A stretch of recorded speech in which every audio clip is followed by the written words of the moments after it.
all day, every day. Cars, planes, bicycles, bikes, boats, buses, blimps. Transportation is constant and often unnoticed. It can be mundane, stressful, exciting, but most importantly, it needs to be convenient. This is where graphic design plays a role. Design has always played a critical role in shaping how we move from place to place. One of the first significant uses of graphic design in transportation came with the development of maps, signage and symbols. The rise of the railroads in the 1800s required clear and effective ways to communicate routes. Early railway maps and posters incorporated elements of graphic design to visually guide passengers. These maps were some of the first instances of graphic design being applied to transportation systems. Design, however, started to also take a more artistic approach when railway posters started becoming popular in the early 20th century. Graphic designers like John Hassall and Frank Newbold created railway advertisements that encouraged travel. This is a classic example of John Hassall's work, which was created for London Underground's early advertising in 1908. It promoted a new map that enabled people to find their way around the city with the caption, "Underground to anywhere, quickest way, cheapest fare." Newbold's work was a couple of decades later in the 1920s and 40s. His work for British Railways featured vivid colours and scenic landscapes which were designed to entice travellers. The use of type, colour and illustration in these posters marked the creation of art in transportation. One effective aspect of the posters is the way they place the location itself at the centre of the advertisement. Rather than focusing on the technicalities of the travel process, these posters highlight the destination, drawing attention to where you're going and not how you're getting there. This approach not only resonates more with the intended target audience of travellers, but it also makes the concept of transportation feel effortless and seamless. The journey is implied, not shown, which subtly supports the idea that convenience is the most essential design quality in transportation, which links back to a key point I've explored throughout this project. These posters heavily influenced my own creativity. As part of my branding project for Rapid Route, I designed a series of location-focused travel posters that share the same visual strategies as Frank Newbold. Much like his work, my posters feature bold typography, high contrast colour palettes, and strong compositional focus on the place. By using landmarks or natural scenery as the focal point, I aim to create engaging and iconic visuals that could both advertise a route and celebrate the destination. Design related to travel has always been something that has interested me in both viewing and experimenting with. I mentioned my interest in this topic in a visual essay during my first year at university. As transportation methods expanded, the importance of the role of graphic designers grew more, especially on the focus of systemization and user experience. The London Underground map, designed by Harry Beck in 1931, was revolutionary. Instead of showing a geographically accurate map of the city, Beck used abstract lines and shapes to make the subway system easier to navigate.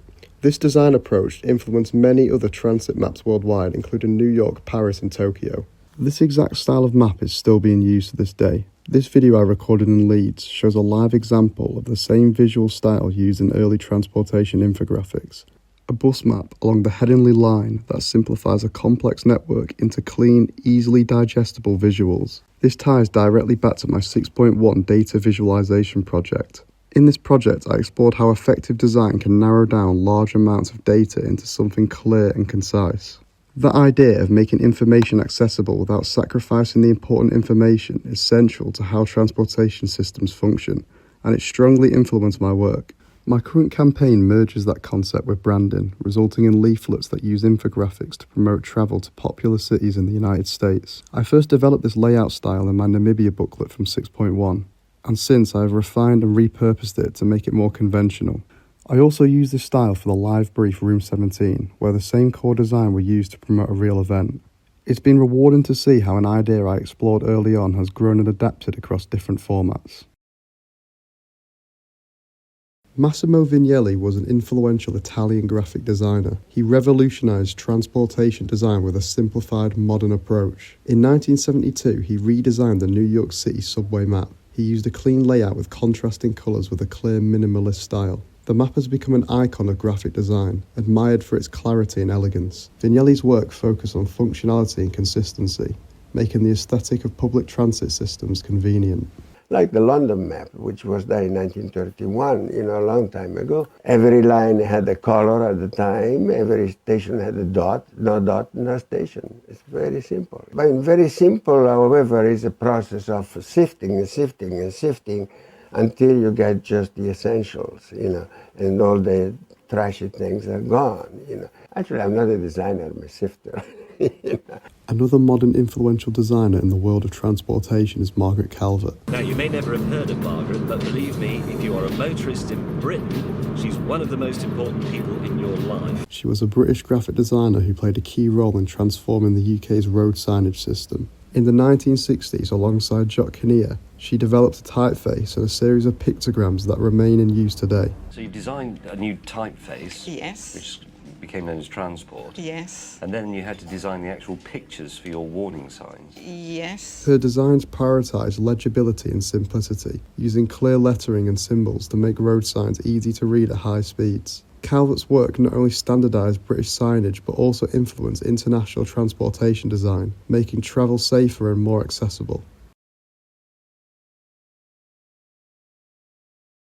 One problem with transportation currently is car independence. This term refers to an over-reliance on private automobiles as the dominant mode of transport. This is an ingrained urban issue that fuels a range of problems, such as congestion, pollution, and the decline of walkable public spaces.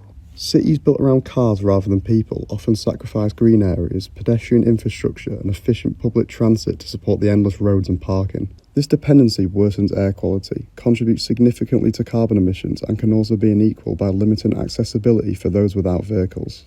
Many artists and designers have used their practice to critique this dependence on cars. Kyle Branchessi's project, The Motorist One, offers a visual critique on car-centric urban planning. Through altered environments, Branchessi questions the dominance of automobiles in our cities, presenting surreal landscapes that highlight the absurdity of overbuilt road systems. His work serves as a compelling example of how visual art can challenge societal norms around transportation. Here is an example of a piece of work I created which aims to rebel against the issue in an abstract way. It is a risograph printed, pamphlet stitched scene that has pages which are designed to be intentionally uncomfortable. Both my work and Kyle Branchessi's The Motorist One share a common goal of visually confronting the overwhelming dominance of car culture and the built environments that support it. We have both used dense and layered visuals. Additionally, there's a shared tone of critique and rebellion. Branchessi distorts landscapes to make them feel absurdly unlivable, while my publication uses aggressive type and imagery, as well as uncomfortable textures to provoke discomfort and reflection. Both approaches challenge viewers to reconsider the system we've normalised in urban infrastructure and transportation. Today, transportation design sits at a critical intersection of functionality and sustainability. As cities grow and climate concerns intensify, designers are rethinking how we move, shifting focus from speed and scale to accessibility and environmental impact. Ultimately, the future of transportation lies not just in how we get from one place to another, but in how thoughtfully and responsibly we design the journey itself.